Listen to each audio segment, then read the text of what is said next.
এটি নিউজ দেখছেন। ইসলামী bank happening point আপনাদের সবাইকে আমন্ত্রণ জানাচ্ছি। আমি মুন্নি ইউসুফ।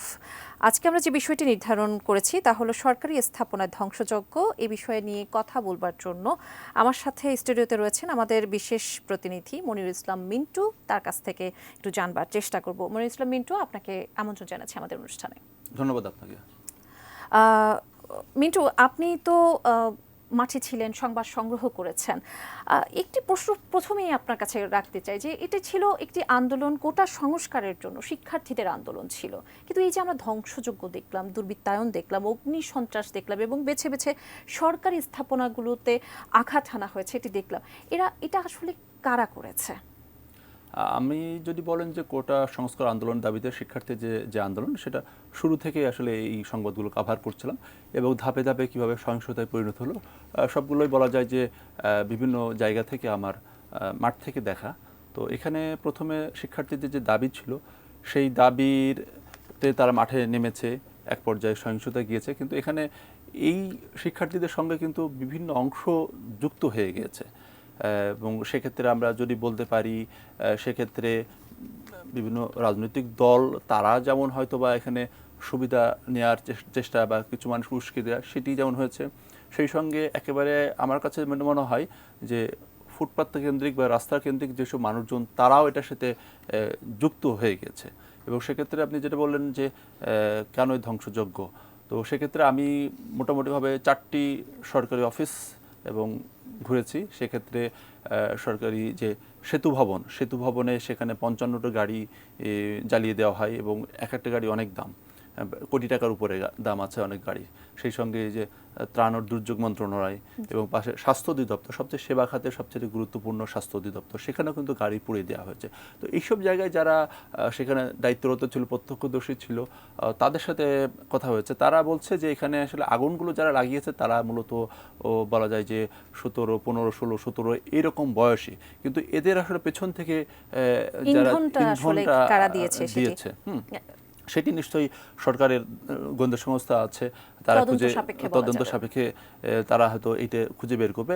আমরা যেটা আমাদের দেশ থেকে যেটা মনে হচ্ছে যে আসলে নানা বয়সী মানুষ এই আন্দোলনের মধ্যে ঢুকে গিয়েছিল। শেষ পর্যন্ত আসলে এই যে আমি যদি গুরুত্বপূর্ণ কয়েকটা পয়েন্ট মানে যদি বলি, বিশেষ করে কয়েকটি স্পট, যে যাত্রাবাড়ি ধরেন, সেখানে কিন্তু বলা যায় যে সেখানে গতকাল থেকে মোটামুটিভাবে বলা যায় যে এইসব জায়গাগুলো তো নিয়ন্ত্রণে চলে এসেছে। এরপরেও কিন্তু সেই সব জায়গায় গলিগুলিগুলোতে কিন্তু আন্দোলনকারী বলি, দুর্বৃত্ত বলি, তারা কিন্তু গতকালকেও কিন্তু আমাদের গাড়িতে কিন্তু ঢিল ছোড়া হয়েছে।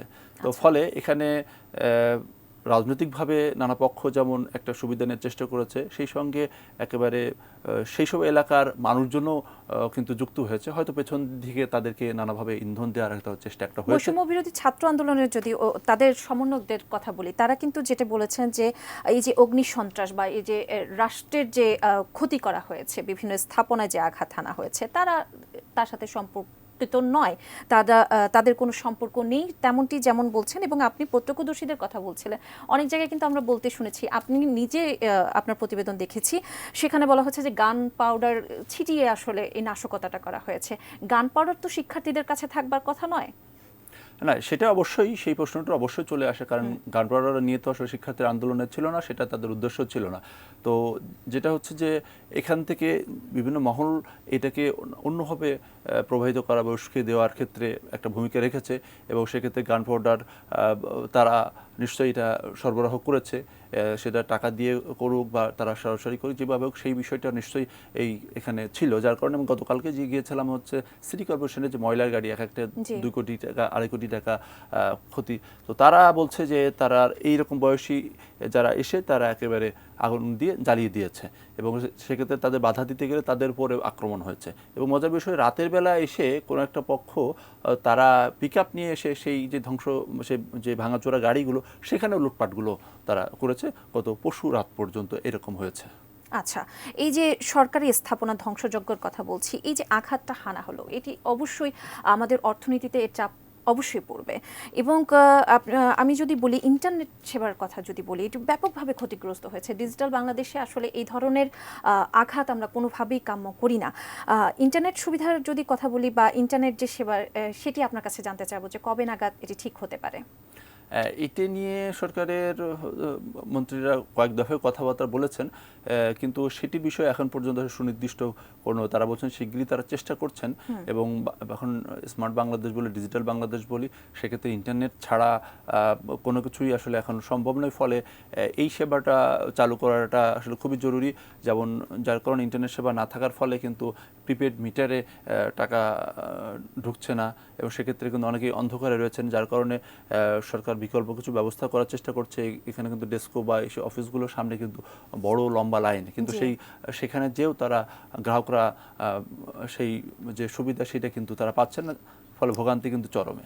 বিদ্যুৎ প্রতিমন্ত্রী যেমনটি বলছিলেন যে বিদ্যুতের ক্ষতি হয়েছে 1,000 কোটি টাকা, এবং এই যে আপনি প্রিপেড মিটারের রিচার্জের কথা বলছিলেন, আপনি আজকে সকালে মিরপুরে দারুসালাম ডেস্কোর অফিসের সামনে গিয়েছিলেন, সেখানে আসলে জনগণ কি বলতে চাচ্ছেন, কি ধরনের ভোগান্তি, তারা রিচার্জ করতে পারছে না, অন্ধকারে রয়েছেন, সেটি যেমন রয়েছে, বা রিচার্জ করার ক্ষেত্রেও কিন্তু আমরা জানি ইমার্জেন্সি ব্যালেন্সটাও বাড়ানো হয়েছে, তাদের সাথে কথা বলে তারা আসলে সরেজমিনে আপনার কাছে কি বলেছেন? এখন যেটা হচ্ছে যে আসলে সমস্যা যেটা হয়েছে সেটা তো আসলে তারা সেই জায়গাটা তো তারা আসলে পৌঁছাতে পারছে না। তারা আসলে তাদের যে ভোগান্তি, তাদের যে কষ্ট, সেটাকেই তারা আসলে ক্ষোভ হিসাবে তারা নিচ্ছেন। তারা বলছেন যে হয়তো বা কোনো একটা জায়গা থেকে যদি একটা সিস্টেম করে দেওয়া হতো যে সেগুলোর অটোমেটিকলি ব্যালেন্স চলে আসতো, তাহলে তাদের এইভাবে রিচার্জ করতে হতো না, পরবর্তীতে হয়তো বা টাকা ভরলে সেখান থেকে কেটে নিয়ে হতো।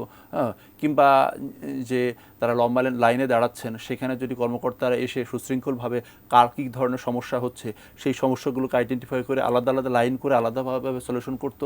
যেমন একজন আমাকে কাছে বললেন যে উনি গতকালকে তিনি টাকা দিয়ে গেছেন, কিন্তু তার যে মোবাইলের যে সে ব্যালেন্স, বা তার যে কার্ডের ব্যালেন্স, সেই ব্যালেন্সটা আসেনি।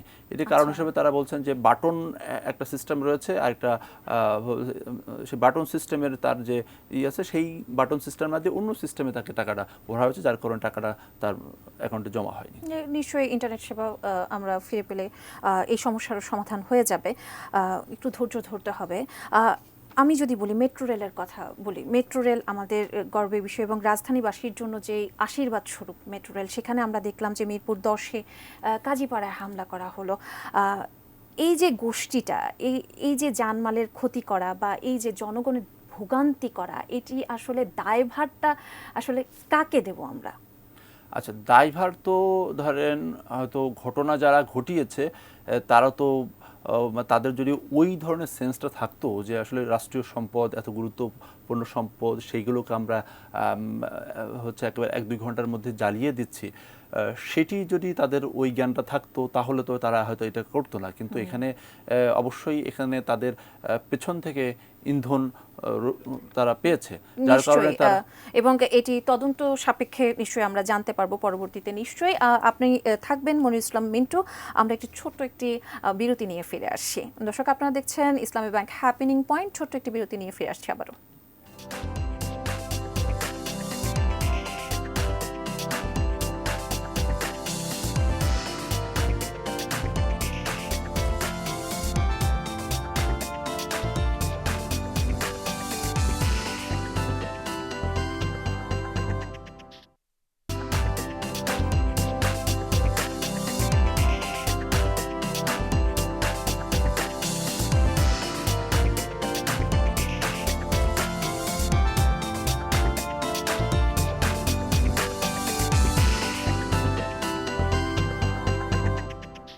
বিরতির পর আরও একবার আমন্ত্রণ ইসলামী ব্যাংক হ্যাপেনিং পয়েন্টে। আমাদের সঙ্গে রয়েছেন আমাদের প্রধান প্রতিবেদক মনিরুল ইসলাম মিন্টু। মিন্টু, আরও একবার আপনাকে আমন্ত্রণ জানাচ্ছি। আমরা যে বিষয়টি নিয়ে কথা বলছিলাম যে সরকারি স্থাপনা ধ্বংসযোগ্য, এই বিষয়টি নিয়ে আবারও ফিরবো, কিন্তু গতকাল যে রায় হলো, রায়ের বিষয়ে একটু যদি কথা বলতে চাই, যে রায়টি অত্যন্ত বিচক্ষণ একটি রায় হয়েছে, সেটি বলেছেন আইনমন্ত্রী, এবং সর্বমহল থেকে কিন্তু সমাদৃত হচ্ছে। এই রায়ের একটি ব্যাপার রয়েছে যে 9ম ও 13তম গ্রেডের যে হাইকোর্টের যে রায়টি ছিল সেটিকে বাতিল রদ রহিত করা হলো। আমার প্রশ্ন আপনার কাছে যে এখন কি প্রত্যেকটি গ্রেডেই বাতিল করা হলো কোটা, নাকি 93% বা 60% যে ব্যাপারটি রয়েছে সেটি আসলে একটু স্পষ্ট করবেন? ঠিকই বলেছেন। আমরা প্রথমে আসলে যেটা জেনেছিলাম যে শুধু প্রথম এবং দ্বিতীয় শ্রেণীর, কিন্তু পরবর্তীতে অ্যাটর্নি জেনারেল সহ অন্যরা কিন্তু ব্যাখ্যা দিয়েছেন, এবং সেই ব্যাখ্যা অনুযায়ী এখন মোটামুটি একেবারেই পরিষ্কার। সেটি হচ্ছে যে সরকারি চাকরিতে আসলে কোনো চাকরিতেই কোটা যেটি সংস্কার করা হয়েছে আদালত থেকে বলা হ্যাঁ। হয়েছে 93% এবং 5% মুক্তিযোদ্ধাদের জন্য, 1% নৃগোষ্ঠীদের জন্য, 1% প্রতিবন্ধী এবং তৃতীয় লিঙ্গের জন্য, এবং এটি কিন্তু আসলে নির্বাহী বিভাগের উপর ক্ষমতা দেওয়া হয়েছে। এটি একটু বলবো যে বিভিন্ন পক্ষ থেকে আসলে এটি নিয়ে কথা বলা হচ্ছে। একটি পক্ষ যদি বলি, সাধারণ মানুষ অনেকেই বলেন যে এই রায়টি আগে কেন করা হলো না, এত সহিংসতা হলো, এই রায়টি হয়তো বা আগে করলে হয়তো এতটা সহিংসতা হতো না। এই বিষয়ে আপনার মতামত কি? তো সেক্ষেত্রে কিন্তু আন্দোলনকারীদের যে দাবি, সেই দাবি কিন্তু আদালতের রায়েই কিন্তু আসলে প্রতিফলন হয়েছে। কারণ সেক্ষেত্রে শিক্ষার্থীদের দাবি ছিল আসলে কোনো গ্রেডেই যেন কোটা সংস্কার করা হয় এবং সর্বনিম্ন 5% করা, সেক্ষেত্রে 7% হয়েছে। সেই জায়গায় কিন্তু শিক্ষার্থীদের দাবি কিন্তু আদালতের দিক থেকে মেনে নেওয়া হয়েছে এবং আদালত কিন্তু বলেছে যে নির্বাহী বিভাগ বা সরকার এটাকে তার মতো করে সংস্কার করতে পারে। সেই ক্ষেত্রে কিন্তু শিক্ষার্থীদের দাবি কিন্তু প্রতিফলন আমরা দেখছি। এবং সেক্ষেত্রে আমরা শুনেছিলাম আগামীকালকে প্রজ্ঞাপন জারি করা হবে, কিন্তু আবার শোনা যাচ্ছে না আজকে হয়তো এটার প্রজ্ঞাপন জারি হয়ে যাবে। সেদিক থেকে প্রধানমন্ত্রীর আর কি সিগনেচারের অপেক্ষায় রয়েছে। আচ্ছা, তো আপনি যেটা প্রশ্ন করলেন সেটি আসলে খুবই গুরুত্বপূর্ণ একটি প্রশ্ন। সেই প্রশ্নের ব্যাখ্যা যারা আমি হয়তো দুজন বিশেষজ্ঞের মতামত দিয়ে দিতে পারি। যেমন সাবেক অ্যাটর্নি জেনারেল হাসান আরিফ, উনি কিন্তু বলেছেন যে আদালতের একটা পদ্ধতি আছে এবং সময় আছে, সেই জায়গায় শিক্ষার্থীরা আসলে ধৈর্য একটু ধরা দরকার ছিল, তাহলে হয়তো বা এই সহিংসতা এরকম হতো না। এবং সেক্ষেত্রে তো আগে যে রায়টা ছিল সেটা কিন্তু আদালত 1 মাসের জন্য স্থগিত দিয়েছিল। তো সেই জায়গা থেকে আদালত নিশ্চয়ই পরবর্তী শুনানি করে এই বিষয়টা হতো, তাহলে হয়তো এই প্রাণহানির ঘটনা ঘটতো না। আবার আরেক দিকে যদি বলি, ওয়াহিদুদ্দিন মাহমুদ তিনিও কিন্তু বলেছেন যে হ্যাঁ, সরকার এই বিষয়টাকে, শিক্ষার্থীদের যেটা মুভমেন্ট, এটাকে আরেকটু ভালোভাবে যদি ডিল করতো কিংবা আরেকটু গুরুত্ব দিয়ে করতো, সেক্ষেত্রে বা একটু শক্তি প্রয়োগ না করতো, তাহলে হয়তো বিষয়টা এরকম হতো না। তাহলে দুই দিক থেকেই আসলে আছে। তো সেক্ষেত্রে যেটাই হোক না হোক, এখন বলা যায় যে শিক্ষার্থীদের যে দাবির একটা প্রতিফলন আমরা এই রায়ে, যেটি সর্বমহলেই প্রশংসিত হচ্ছে, সেই রায়ে হয়ে গেছে। তো সেক্ষেত্রে আমার মনে হয় যে এখন একটা ভালো সমাধানের দিকে আগাচ্ছে। আমরা যদি আবারও আমাদের সেই বিষয়ে ফিরে আসি, যে সরকারি স্থাপনা ধ্বংসযোগ্য, এই যে সরকারি স্থাপনাগুলো ধ্বংসযোগ্য চালানো হলো, ভবিষ্যতে সরকার কি মেজারমেন্ট নিতে পারে এই সরকারি স্থাপনাগুলো প্রোটেক্ট করবার জন্য? আপনার কি মতামত? ঠিকই বলেছেন, কারণ এইরকম একটা ধ্বংসযজ্ঞ বা সহিংসতা কিংবা এভাবে সরকারি স্থাপনাগুলো হামলা করা হবে, সেটি তো কারোরই ধারণা ছিল না। এবং আমরা এর আগেই জেনেছিলাম যে মেট্রো রেলের 2টি স্টেশন ক্ষতিগ্রস্ত হয়েছে। মেট্রো রেলের জন্য আলাদা আইনশৃঙ্খলা বাহিনী, আলাদা পুলিশ থাকবে এবং নিরাপত্তা বাহিনী আছে, কিন্তু সেই জায়গায় আরও নিশ্চয়ই সরকারি নীতি নির্ধারণী পর্যায়ে তারা এই বিষয়গুলো নিয়ে এখন নতুন করে ভাববেন এবং এই সরকারি স্থাপনাগুলো সেগুলো কিভাবে রক্ষা করা যায় সেই বিষয়গুলো নিয়ে ভাববেন। এবং আমার মনে হয় যে পরবর্তীতে এই বিষয়গুলো নিয়ে অবশ্যই কাজ করতে হবে, কারণ হাজার হাজার কোটি টাকার সম্পদ আপনার একদিন 2 দিন বা নিমিষের মধ্যেই নষ্ট হয়ে যাবে, এটা তো আসলে কারোরই, একজন দেশপ্রেমিক মানুষ হিসাবে কারোরই কাম্য নয়।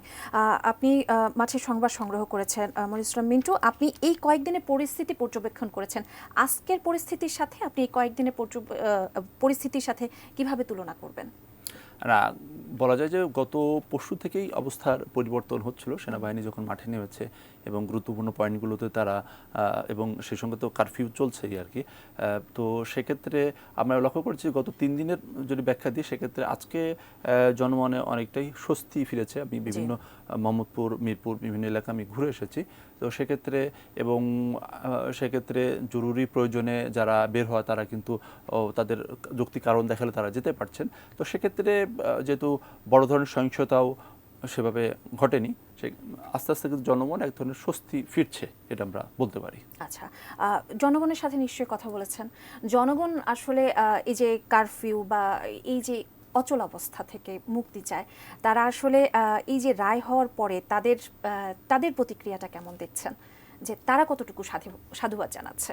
নিশ্চয়ই আপনি কথা বলেছেন তাদের না, সাথে। সেটা তো অবশ্যই সাধুবাদ জানানো, কারণ শিক্ষার্থীদের যে বলছে দাবি আমরা যেটা বলি, এবং রায়ে তো সেটির আসলে একটা প্রতিফলন হয়েছে, এবং এই যে একটা বড় ধ্বংসযজ্ঞ সেটার সবার মনে একটা নাড়া দিয়েছে যে এত মানুষের মৃত্যু কিংবা এই সরকারি স্থাপনার যেটা বলছিলাম যে ক্ষয়ক্ষতি, এটা তো আসলে কারোর কম্য নয়। তো সেক্ষেত্রে সবাই, এবং এই যে একটা কি বলবো, যেহেতু চলছে, কি বলে, অচল অবস্থা অচল বা অবস্থা যদি চলছে, বলি তো আমরা, সেই হ্যাঁ। জায়গা থেকে কেউ অফিস করতে পারছে না, বাসা থেকে বেরোতে পারছে না, এবং সেই সঙ্গে ইন্টারনেট সেবা সেটাও বন্ধ রয়েছে। তো সেক্ষেত্রে মানুষ আসলে পত্রিকা বা টেলিভিশনের উপরেই নির্ভরশীল হয়ে পড়েছে। তো সেই জায়গা থেকে সবাই চাচ্ছে যে একটা স্বাভাবিক জীবনে ফিরতে। শান্তি ফিরে আসুক, স্বস্তি ফিরে আসুক, এটি আসলে প্রতিটি বাঙালির এই মুহূর্তে কাম্য।